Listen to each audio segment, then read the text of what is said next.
আসসালামু আলাইকুম, স্বাগত জানাচ্ছি টিভি সকালের সংবাদে। আপনাদের সঙ্গে রয়েছি আমি হাবিবা আফরোজ। নিত্যপণ্যের মতোই এখন লাগামহীন জরুরি পথ্য ঔষধ। করোনাকালীন এক দফা বাড়ার পর আবারও কোনো ঘোষণা ছাড়াই বেড়েছে বেশিরভাগ ওষুধের দাম। এই অবস্থায় চিকিৎসা খরচ মেটাতে দিশেহারা সাধারণ মানুষ। এর পেছনে ডলারের মূল্য বৃদ্ধিকে দুষছেন ব্যবসায়ীরা। কিছুই করার নেই বলছে ওষুধ প্রশাসন অধিদপ্তর। তবে ওষুধের মূল্য নির্ধারণে স্বেচ্ছাচার ঘাটতি দেখছেন বিশেষজ্ঞরা। ওষুধের মূল্য বৃদ্ধি নিয়ে রফিকুল ইসলামের ধারাবাহিক প্রতিবেদনের আজ দেখুন প্রথম পর্ব।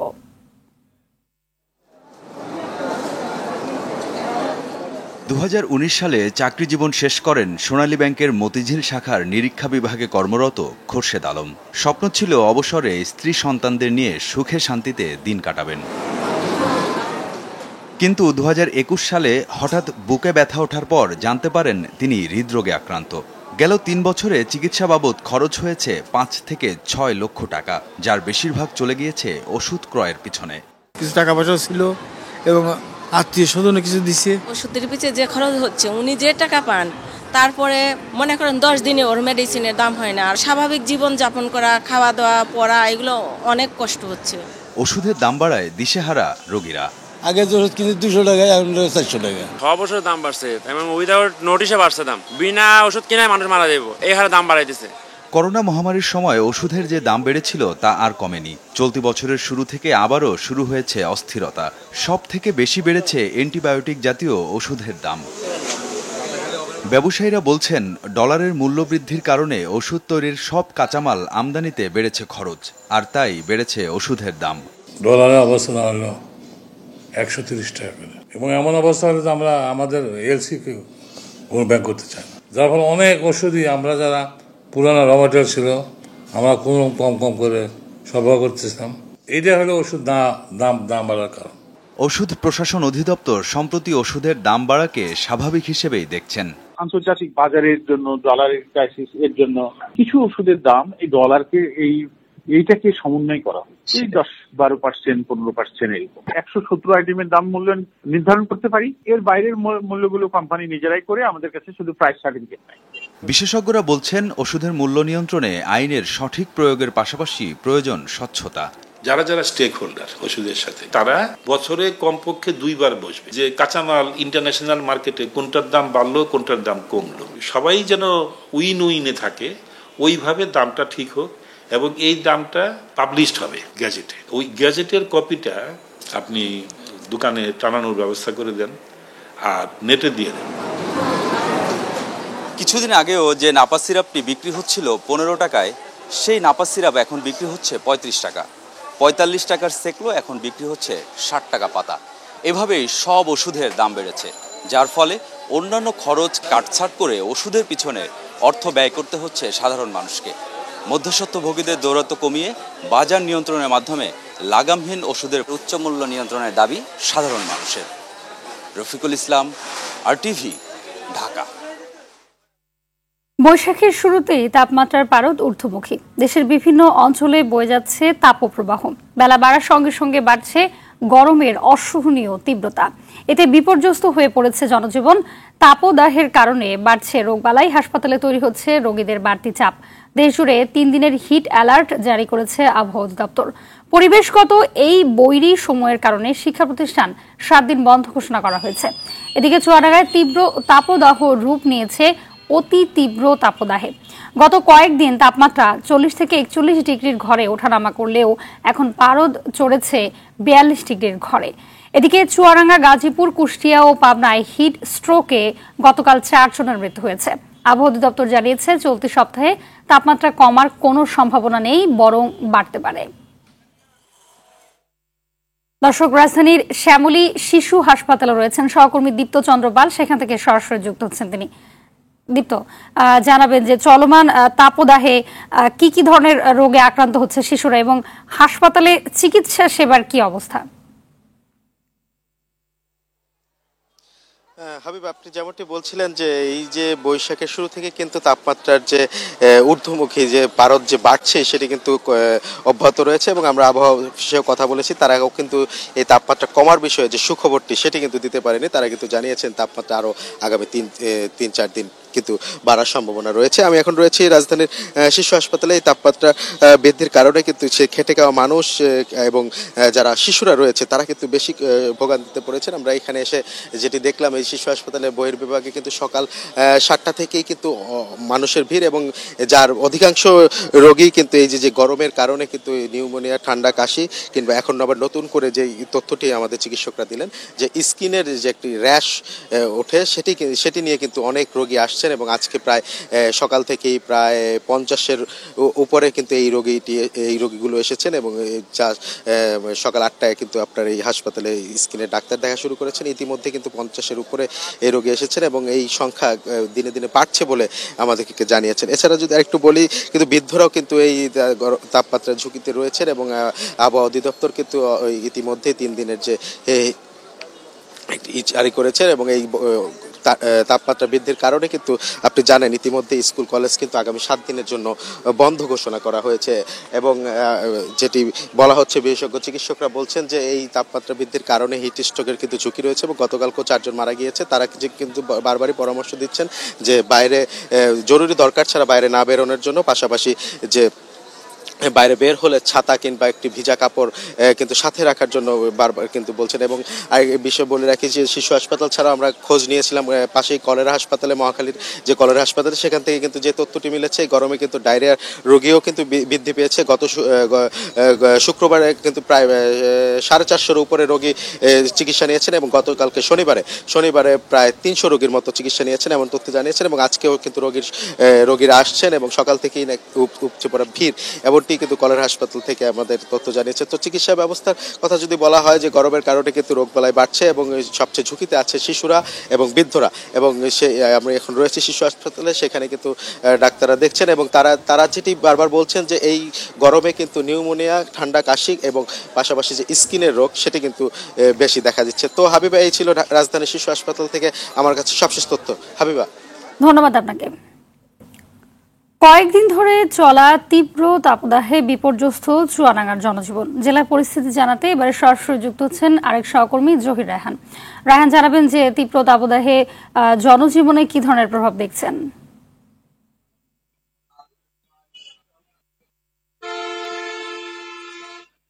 হাবিবা, আজ সকাল থেকে কিন্তু সূর্য সকাল থেকে চোখ রাঙাচ্ছে, অর্থাৎ সূর্য সকালে যে তাপটা আমরা অনুভব করছি সেটা কিন্তু গতকালকার চেয়ে আজকে অনেক তাপমাত্রা অনেক বেশি সকাল থেকেই। সেক্ষেত্রে গতকাল যে তাপমাত্রা রেকর্ড করা হয়েছিল তা কিন্তু আজকে ছাড়িয়ে যাবে বলে আশঙ্কা করা হচ্ছে। তো গতকাল আমাদের এখানে চলতি মৌসুমের সর্বোচ্চ তাপমাত্রা রেকর্ড করা হয়েছে 42.4 ডিগ্রি সেলসিয়াস, অর্থাৎ বিকেল 3টায় 42.3 ডিগ্রি সেলসিয়াস তাপমাত্রা রেকর্ড করা হলো। সন্ধ্যা 6টায় তা কিন্তু 0.1 ডিগ্রি সেলসিয়াস বেড়ে 42.4 ডিগ্রি সেলসিয়াস তাপমাত্রা রেকর্ড করা হয়। আর এই কারণে কিন্তু আমরা দেখেছি যারা খেটে খাওয়া শ্রমজীবী মানুষ আছেন তারা কিন্তু সবচেয়ে বেশি বিপাকে পড়েছেন। একটু কাজের আশা কিন্তু তাগিদে তারা কিন্তু কাজে বের হচ্ছেন, কিন্তু এই তীব্র গরমে কিন্তু তারা কাজ করতে পারছেন না। একটু ছায়ায় তারা বিশ্রাম নিচ্ছেন, বারবার বিশ্রাম নিচ্ছেন। তো আমরা দেখেছি যে এই হিট অ্যালার্ট জারি করার পরে কিন্তু জেলা প্রশাসন ও উপজেলা প্রশাসন বিভিন্ন এলাকায় সতর্কতা জারি করছে বা সতর্কতা করছে যেন প্রয়োজন ছাড়া কেউ যেন বাইরে বের না হয়। বিশেষ করে শিশু ও বয়স্কদের ক্ষেত্রে বেশি সতর্কতা অবলম্বনের কথা বলা হচ্ছে। আর এই তীব্র তাপদাহ কিন্তু কৃষি ক্ষেত্রে ব্যাপক একটা প্রভাব পড়েছে, বিশেষ করে যে পানির স্তর, এই পানির স্তর যে চুয়াডাঙ্গা যে মাঠ গুলো আছে, ফসলের মাঠ, সেই পানির স্তর নিচে নেমে যাওয়ায় কিন্তু সেচ কার্যক্রম কিন্তু চরম ভাবে ব্যাহত হচ্ছে। এছাড়া মৌসুমী যে ফসলগুলো আছে, বিশেষ করে ধান, কলা এবং যে ফসলগুলো আছে চলতি মৌসুমে, সেগুলো কিন্তু শুকিয়ে নষ্ট হয়ে যাচ্ছে বলে জানিয়েছেন কৃষকরা। তো এই ছিল হাবিবা চুয়াডাঙ্গা থেকে আবহাওয়া সতর্ক। ধন্যবাদ আপনাকে।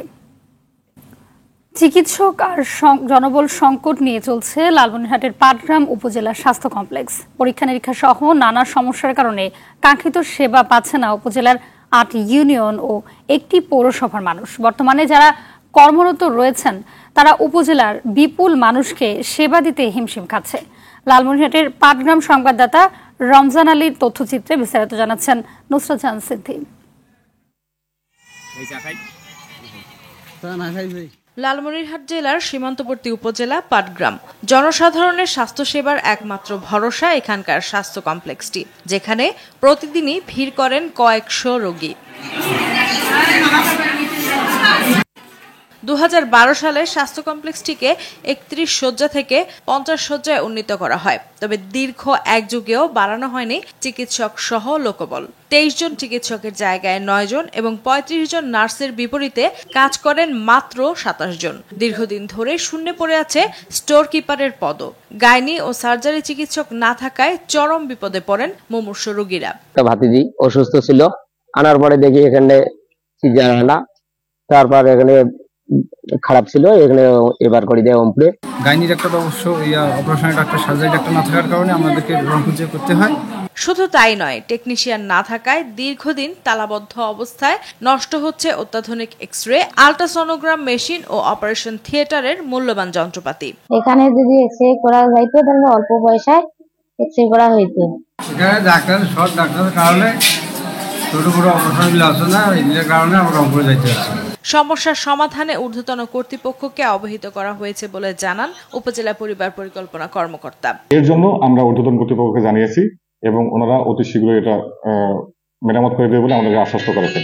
উপজেলাবাসীর স্বাস্থ্যসেবা নিশ্চিতে প্রধানমন্ত্রী ও স্বাস্থ্যমন্ত্রীর হস্তক্ষেপ চেয়েছেন ভুক্তভোগীরা। নুসরাত জাহান সিন্ধি, RTV। 5 মাসের ব্যবধানে একই কাজের জন্য দরপত্র আহ্বান করা হয়েছে দুবার। আদালত প্রথম দরপত্রের জটিলতা 7 দিনের মধ্যে নিরসনের আদেশ দিলেও তা পাশ কাটিয়ে বেতার যন্ত্র কিনতে নতুন দরপত্র আহ্বান করে পুলিশ টেলিকম সংস্থা। অভিযোগ উঠেছে, পছন্দের প্রতিষ্ঠানকে কাজ দিতে উঠে পড়ে লেগেছে কিছু অসাধু কর্মকর্তা। ভিন্ন নামে নতুন দরপত্রে অংশ নেয়া 3 প্রতিষ্ঠানের মালিকও একই ব্যক্তিরা। বিস্তারিত সুমন তানভীরের প্রতিবেদনে।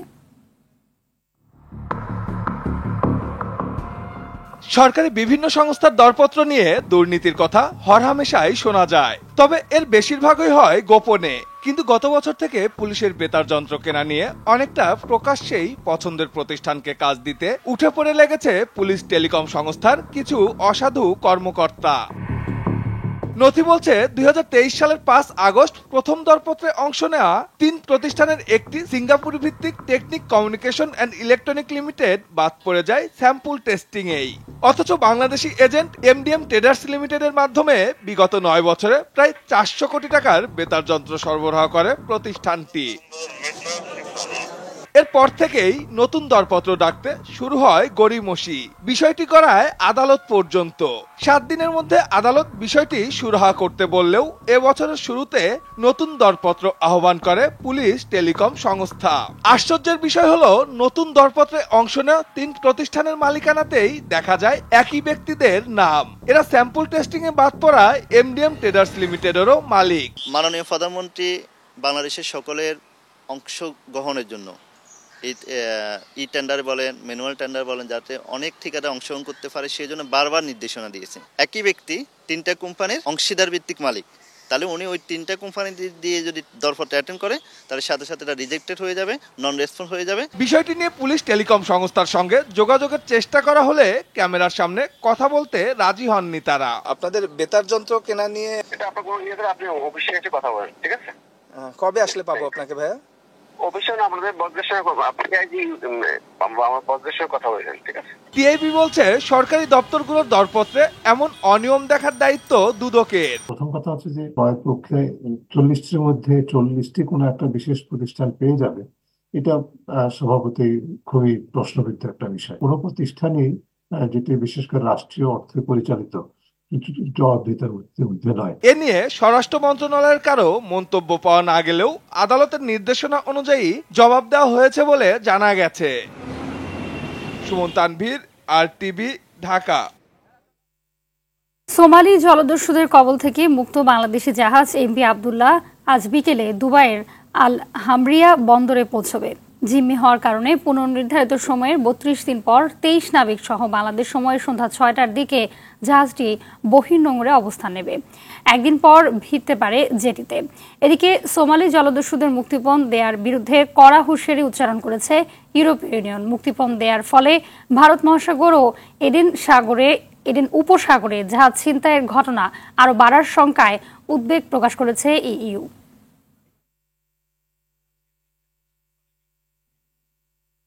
উত্তপ্ত খুন্তি দিয়ে গৃহকর্মীকে নির্যাতনের অভিযোগ উঠেছে হযরত শাহজালাল আন্তর্জাতিক বিমানবন্দরের উচ্চমান সহকারী কর্মকর্তা আনোয়ার হোসেনের বিরুদ্ধে। এদিকে ভুক্তভোগী গৃহকর্মী নাজিরা বেগম হাসপাতালে বিছানায় যন্ত্রণায় ছটফট করছে। এই ঘটনায় সুষ্ঠু বিচার দাবি করেছে ভুক্তভোগীর পরিবার। রংপুর থেকে জাহাঙ্গীর আলম বাদলের তথ্যছবিতে সৈয়দ মাহমুদের রিপোর্ট।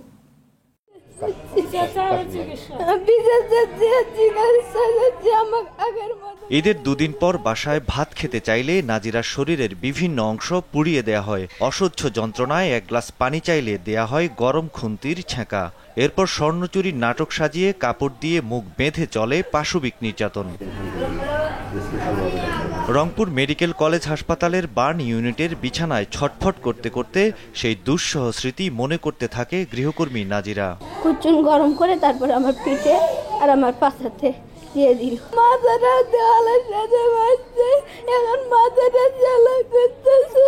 রমজান মাসের শুরুতে গাইবান্ধার ফুলছড়ির পূর্ব বালয়াপাড়া গ্রাম থেকে ঢাকায় হযরত শাহজালাল আন্তর্জাতিক বিমানবন্দরের উচ্চমান সহকারী আনোয়ার হোসেনের বাসায় গৃহকর্মী হিসেবে কাজ শুরু করে নাজিরা। এরপর নানা অজুহাতে আনোয়ার ও তাঁর স্ত্রী তাকে নির্যাতন করত, এমন অভিযোগ ভুক্তভোগীর।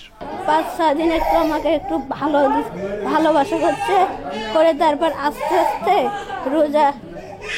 রোজার ৫-৬ দিন পর তাকে আমাকে এরকম শুরু করছে, খুচুন দিয়ে আমাকে পুরা দিচ্ছে। তা আমি কিচ্ছু বলিনি।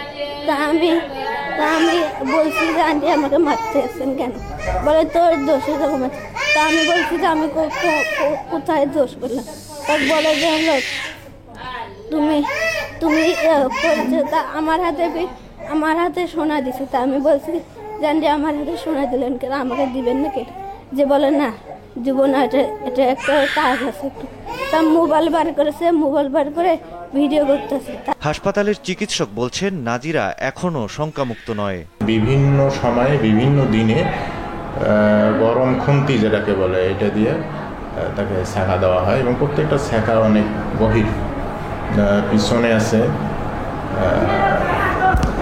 চেস্টের পিছন দিকটা, আবার পাছার গলুটিয়াল রিজন যেটাকে আমরা বলি পিছনের দিকে নিচের দিকে, সেখানে অনেকগুলো ছ্যাঁকা আছে এবং মাথায় একটা বিশাল বড় রক্তের দলা জমাট বাঁধা, সোয়েলিং বলি আমরা, এটা মনে হচ্ছে যে অনেক রক্ত জমা আছে। সব মিলে ক্রিটিক্যাল অবস্থায় পড়বে। এদিকে অভিযোগের বিষয়ে জানতে বারবার চেষ্টা করেও আনোয়ার হোসেনকে পাওয়া যায়নি। তবে অমানবিক নির্যাতনের সুষ্ঠু বিচার দাবি করেছেন নাজিরার মা জোসনা বেগম। আপনাদের কাছে আমি দূর চাই ভাই, আমি চিকিৎসা চাই ভাই। আমার বাচ্চা সিঙ্গা ছিল ভাই, সিঙ্গা আমার বাচ্চা বুক ভরে দাও ভাই। আপনাদের কাছে দূর চাই ভাই। আমি পাগলি মা, বাবারও আসার বাবি দিয়ে বেঁচেছে, আমি দিয়ে বেটাই নাই বাচ্চাটা। সৈয়দ মাহমুদ, RTV। ঝালকাঠিতে কৃষি জমিতে অবৈধভাবে গড়ে উঠেছে ঘরবাড়ি, কলকারখানা সহ ইটভাটা। এতে কমে যাচ্ছে কৃষি জমি। ভূমি আইন না মানায় হুমকির মুখে পড়ছেন কৃষকরা। তবে অনুমতি ছাড়া কেউ কৃষি জমির শ্রেণী পরিবর্তন করলে ব্যবস্থা নেওয়ার কথা জানান উপজেলা নির্বাহী কর্মকর্তা। ঝালকাঠি প্রতিনিধি জহিরুল ইসলাম জলিলের তথ্যচিত্রে বিস্তারিত থাকছে নাদিরা সুলতানা রিপোর্টে।